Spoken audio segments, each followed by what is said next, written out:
Hello po sa inyong lahat. Andito po tayo ngayon sa aming milk tea store.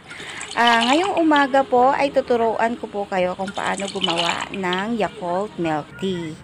So, wala po tayong customer sa ngayon. So, gagamitin natin po yung oras natin sa paggawa ng Yakult milk tea. So, umpisahan na po natin. Wag na po nating patagalin.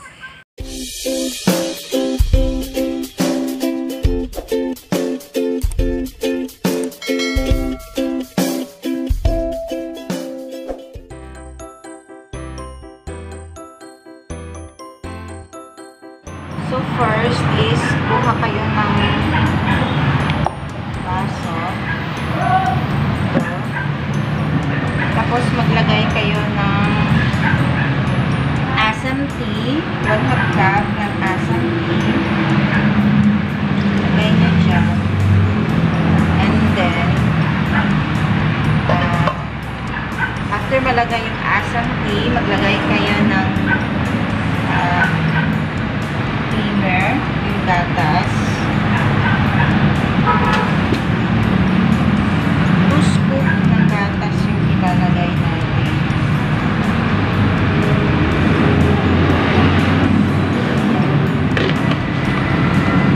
Then, magdagdag tayo ng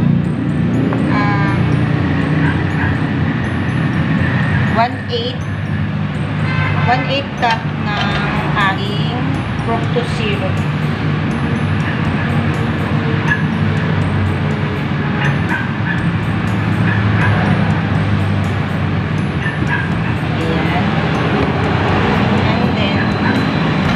I-mix lang natin kasi nakalimutan ko yung stirrer sa bahay. So, ito yung kutsara na lang yung ating gagamitin.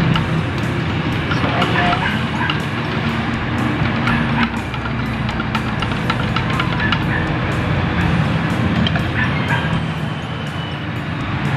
So, ayan.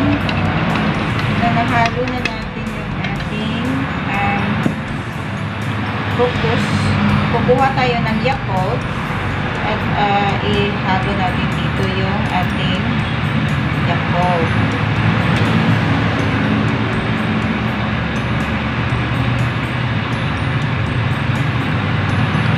Ayan.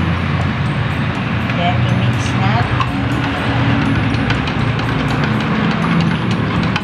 Super yummy. And then, kukuha tayo ng bar salt.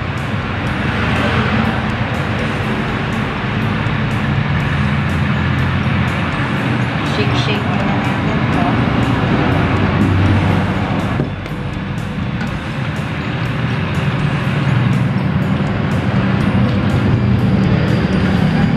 Tapos, pagkatapos natin na-shake, kuha tayo. Ito yung 16 ounce na baso. Tapos, lagyan natin ng ice. Kung pwede rin gusto nyo, lagyan natin ng tapioca pearl.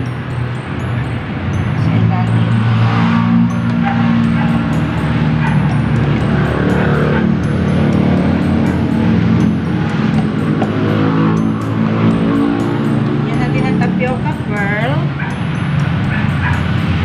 Ayan. And then, kukuha tayo ng ice.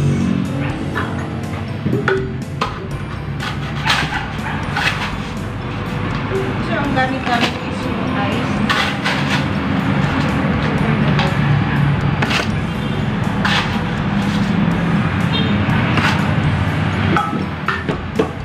And then, ibuhos natin to dito sa ating baso. Para kita siya.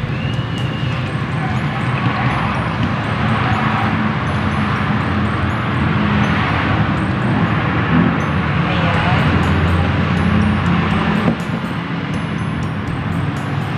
Ayan. So, kukuha tayo ng cup.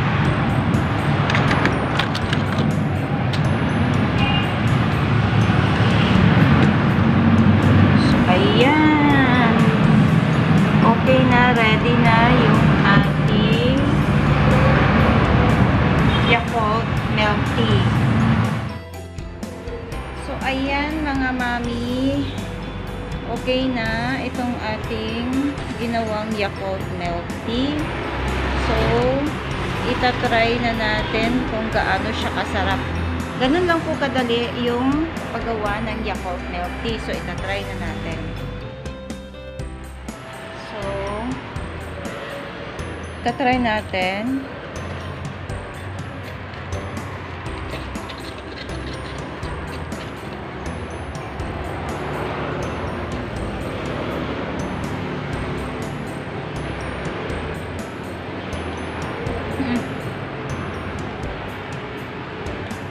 Sarap po.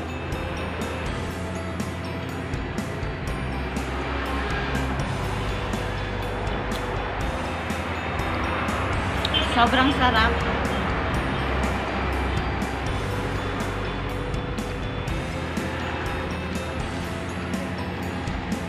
So, ayan po, ganun lang po kasimple yung ating paggawa ng Yakult milk tea. So, pwede nyo rin pong gawin sa inyong bahay kung gusto nyo pong magsimula na magkaroon ng milk tea shop. So, that's it guys. Thank you for watching and hope na nakasubscribe na po kayo sa aking YouTube channel. Thank you po sa panonood and hope to see you in my next YouTube videos. Bye!